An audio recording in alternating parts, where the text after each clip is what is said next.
प्रिय मित्रों, मैंने पिछले वीडियो में आप लोगों को बताया नक्षत्रों के बारे में। नक्षत्र हमारे जीवन में कितना महत्वपूर्ण है। राशियों से ज़्यादा नक्षत्रों का महत्व होता है। मैंने पिछले वीडियो में आपको नक्षत्रों की पूरी गणना करके बताई।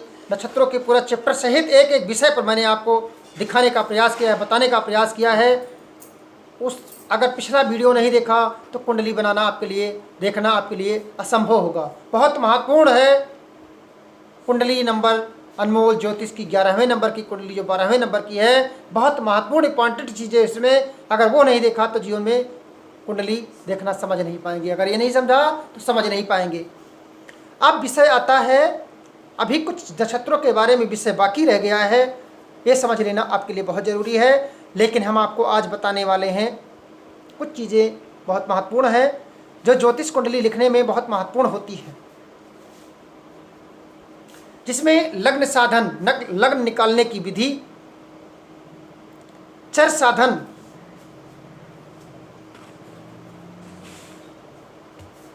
लग्न सारणी, लघुरिक्त सारणी, सूर्योदय एवं लग्न निकालने की विधि, अक्षांश, रेखांश, सांपातिक काल, अयन्यास, रेखांश, सांपातिक काल, अयन्यास, ग्रह स्पष्ट, भाव स्पष्ट, खटवर्ग, दशा साधन एवं दशा निरूपण। अब खटवर्ग की बात जो आती है कुंडली में, जो आप देखेंगे, देखने में, देखने की बहुत, लिखने के तरीके थोड़ा अलग हैं और देखने के तरीके थोड़ा भिन्न हैं। लिखने में थोड़ा गणित है, समझना पड़ेगा। देखने में विशेष समझने की ज़रूरत नहीं है, उसमें सब कॉलम दिया रहता है। आपको अगर देखना ही है तो जब आप YouTube देखते हैं तो आपके मोबाइल यानी नेट वाली है, बड़ी मोबाइल है, तो उसमें आप एक ऐप होता है गूगल पर, आप गूगल प्ले स्टोर पर आप जाकर के एस्ट्रोसेज कुंडली लोड कर लीजिए, जिसमें आपको ये सारी चीज़ें उपलब्ध हो जाएंगी। अगर हस्तलिखित चाहते हैं तो आप, मेरा नंबर है उस पर पर्सनल बात कर सकते हैं। 63 92 87 38 87 हमारा व्हाट्सएप नंबर है। इसी नंबर पर आप बात करके इसको साधने, देखने, समझने के लिए, लिखने के लिए एक एक विस्तार से समझ सकते हैं। क्योंकि ये चैप्टर बनाने में पूरा वर्षों लग सकता है, समझाने में वर्षों लग सकता है। अब कौन सुनना चाहता है, कौन नहीं सुनना चाहता है, कौन बनाना चाहता है, कौन नहीं बनाना चाहता, हमें नहीं मालूम। लेकिन हम बताएंगे जो सीखना चाहे। लेकिन अगर आप मोबाइल से बनाना देखना चाहते हैं तो आप एस्ट्रोसेज कुंडली का ऐप लोड कर लीजिए, जिसमें फलादेश भिन्न हो सकता है, लेकिन ये साधन गलत नहीं होगा। आप कंप्यूटर पर बनाना चाहते हैं तो एनसी लहरी की कुंडली एस्ट्रोसेज इसकी है, वही दिल्ली वालों की है। दिल्ली वालों ने एस्ट्रोसेज जो ऐप लोड किया है वो एनसी लहरी वालों ने, वही इसमें है, वही चीज़ उसमें है। ये महावीर पंचांग से मिलता जुलता, मैचिंग करता हुआ गणित विषय का बहुत महत्वपूर्ण सूत्र निकाल करके देते हैं। ये गलत नहीं होता, क्योंकि ये विषय बदलने वाला नहीं होता। एक बार बन जाता है तो बार बार बदलता नहीं। बहुत सही इंपॉर्टेंट सही चीज़ें दिए हैं, इसको आप देख लेके सकते हैं। उसमें फलादेश में थोड़ा भिन्नता है, हमारे बताने में और उनके बताने में थोड़ा भिन्नता होगी। बाकी साधन निकालने में अब वो तरीके नहीं बताते, और तरीके हम भी नहीं बताएंगे, क्योंकि ये YouTube पर तरीके समझाए नहीं जाते, क्योंकि ये सार्वभौमिक नहीं होते। सार्वभौमिक चीज़ें ही YouTube पर बताई जा सकती हैं। अब खटवर्ग जैसे समझाना है तो खटवर्ग उसमें लिखा है, आप नहीं समझ पा रहे हैं तो खटवर्ग में, खटवर्ग जो शब्द बोला गया, तो खटवर्ग में 6 चीज़ें आती हैं, उसे खटवर्ग बोलते हैं। खटवर्ग क्या बोलते हैं? नंबर 1 पर अस्पष्ट ग्रह, नंबर 2 पर देशकाण चक्र, नंबर 3 पर सप्तमांश चक्र, और नंबर 4 पर नवमांश चक्र, और नंबर 5 पर द्वादशांश चक्र, और नंबर 6 पर त्रिदशांश चक्र। ये चक्र हमारे सूक्ष्मतम ज्ञान को बताने में सक्षम है। इसको निकाला जाता है, जैसे जब किसी की शादी गुरकन्या नहीं बैठ रहा है तो नवमांश चक्र से देख लेते हैं, किसी के संतान नहीं हो रहे तो सप्तमांश चक्र से देख लेते हैं, और उनके जीवन के पारिवारिक समस्याओं के बारे में, परिवार के बारे में, भाइयों के बारे में, पत्नी के बारे में देखने के लिए ये सारे देशकाण चक्र जो इस बनाए जाते हैं, ये स्पष्ट करने के लिए उसमें साधन, चर साधन, ये सब जो बताया गया है, सारणी बनाई जाती है। सारणी के माध्यम से और साधन देखे जाते हैं। लेकिन ज़्यादातर आजकल क्या होता है, इसके बारे में कोई ज्योतिषी जल्दी बताता नहीं। कुंडली तो आपको एक लिख कर तो दे देगा, लेकिन बताएगा नहीं। क्यों नहीं बताएगा? क्योंकि अपने बारे में लोग जानना चाहते हैं, पूरा खानदान के बारे में कोई अपनी कुंडली से नहीं जानना चाहता। उसके पूरे वंशज के बारे में बता सकते हो, उसके परिवार के बारे में बता सकते हो, सब कुछ कुंडली में निहित होता है। जितनी चीज़ें निहित हैं हर इंसान को मालूम भी नहीं है, और हर इंसान को मालूम भी हो जाए तो आपको यूट्यूब के माध्यम से बताया नहीं जा सकता। जो प्रश्न पूछना चाहता है उसके लिए उस पर शोध करके बताया जाता है। ये जो चर साधन खटवर्ग जो बताया जाता है ये पर्सनल चीज़ें हैं, पर्सनल सार्वभौमिक नहीं है। क्योंकि जिसको शादी की जरूरत है वही तो शादी के लिए ढूंढेगा, तो नौवां चक्र देख के बता देंगे। संतान नहीं हो रही वही तो ढूंढेगा, क्योंकि सार्वभौमिक नहीं है। अब रही बात, अब लग्न क्या है, उसमें आप देखेंगे एस्ट्रोसेज कुंडली में तो लग्न आएगा। अब पूरी कुंडली तो लग्न पर ही निर्भर करती है। लग्न मतलब होता है सूर्य कुंडली, लग्न कुंडली का मतलब होता है, लग्न चक्र का मतलब होता है सूर्य कुंडली। और उसके बाद रहेगा चंद्र कुंडली। चंद्र कुंडली का मतलब होता है राशि। चंद्र कुंडली मतलब राशियों से लिया गया है। चंद्रमा जिस भाव में बैठता है वही राशि होती है, जिस घर में बैठता है वही राशि बन जाती है। तो चंद्रमा जहाँ पर होगा उसको पहला मान लेते हैं, वो चंद्र कुंडली बन जाती है। लग्न कुंडली को ही जहाँ पर चंद्रमा होगा उसको पहला मान लीजिए, चंद्र कुंडली तैयार हो गई। इस तरह से हमारा ये लग्न और कुंडली बन जाती है। अब बात आती है कि लग्न है क्या, लग्न क्या है।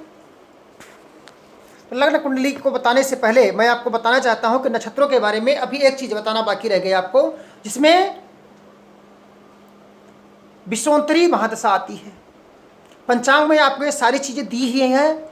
अगर उससे नहीं देखना चाहते हैं तो लास्ट पीछे पन्ने पर देखेगा कि एक पन्ना छोड़ करके आकाड़का चक्र और विषोत्तरी महादशा ये कभी किसी भी पंचांग में बदलता नहीं है। ये सभी पंचांगों में एक जैसा ही होता है और ये सदियों से चला रहा है, कभी बदला नहीं। ये पंचांग बदल जाएगा लेकिन ये चीज़ें वही छपके फिर आ जाती है। तो विषोत्तरी दशा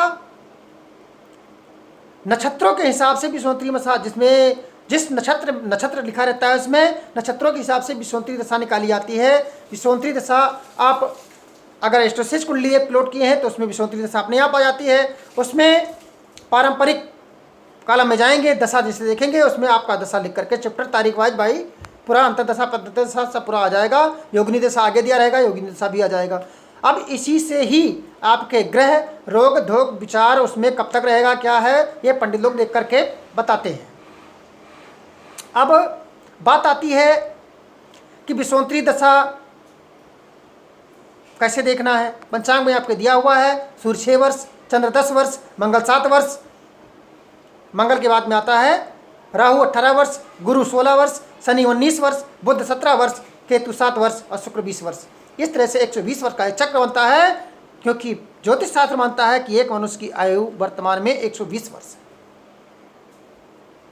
तो 120 का वर्ष का चक्र देता है और एक बार जो चक्र आ जाता है वो दोबारा नहीं आता है, जीवन में नहीं आता है। जैसे किसी के बहुत लोग आप देखा होगा कि डरते हैं कि शनि की 7.5 ही चल रही है। शनि की 7.5 जब चलेगी 7.5 जिसके ऊपर चलती है, जिस राशि पर शनि होता है उस पर 7.5 चलती है। और एक राशि आगे, एक 3 राशि आगे 3 राशि पीछे में ढैया चलती है। 7 राशि को लपेटे में लेकर शनि चलता है हमेशा।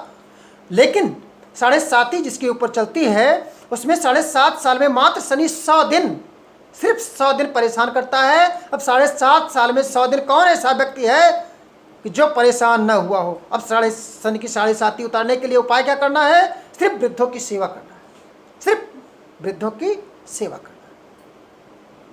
जितना आप वृद्धों की सेवा करेंगे, सहायता करेंगे, मदद करेंगे, उतना शनि आपका हटता चला जाएगा। राहु खराब हो गया तो आप दीन दुखी, गरीब, अपाहिज, लूले, लंगड़े, भिखारी, इन लोगों को दान, जो भिखारियों को दान दिया जाता है, क्यों? राहु खत्म करने के लिए। मंगल का दान क्यों दिया जाता है? मंगल दोष खत्म करने के लिए, रोगों को, बीमारियों से लड़ने के लिए, ताकत पैदा करने के लिए, मंगल दोष खत्म करने के लिए मंदिरों में दान दिया जाता है। सबके दान लेने के सिस्टम बनाएंगे। मंगल का दान पंडित को दे देते हैं लोग, शनि का दान वृद्धों को देते हैं, पाहिजों को दे देते हैं, भिखारियों को दे देते हैं। उस तरह से दान अभी लाल किताब से मैं नहीं बात करना चाहता, मैं तो स्पष्ट बताना चाहता हूं जो आपके जीवन में उपयोगी है। तो मैं विषोत्तरी दशा, महादशा माने अब योगिनी दशा मंगला, पिंगला, धान्या, भ्रामरी, भद्रिका, उल्का, सिद्धा, संकटा, ये 36 साल का होता है। ये जीवन में बदलते रहते हैं। मंगला 1 साल, 2 साल, 3 साल, इस तरह से करके 8 तक, 1 से 8 तक गिनती गिन रही है, 36 साल होता है। ये 36 योगिनी महादशाएं हैं। इनकी दशा अंतर्दशा चलती है, उसमें लिखा रहता है पंचांग में पीछे पन्ने पर योगिनी दशा, और उसी की में नीचे विश्वोत्तरी महादशा लिखी रहती है। आप इस पर समझ सकते हैं। देखिए, सबसे पहली बात है कि कुंडली बनाने से पहले आपको पंचांग देखना आना चाहिए। अगर पंचांग देखना नहीं आता है तो आप फिर बेकार है, कुंडली देखना समझ नहीं पाएंगे, दूसरे के पराधीन रहेंगे। तो पंचांग ले लीजिए, उसको समझने का प्रयास कीजिए, न समझ में आए तो पूछ लीजिए।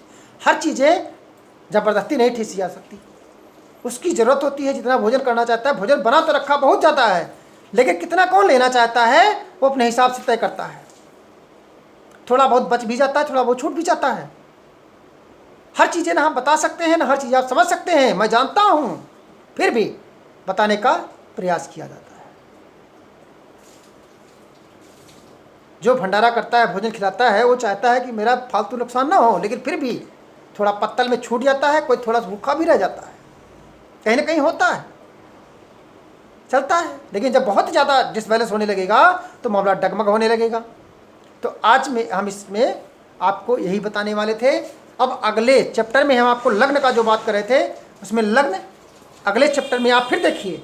एक कुंडलियाँ जो आज बता रहे हैं बहुत महत्वपूर्ण की चीज़ें, पिछले में नक्षत्रों के बारे में बताया था, और इसमें मैंने योगिनी दशा के बारे में, इसके बारे में सब कुछ विवरण दिया।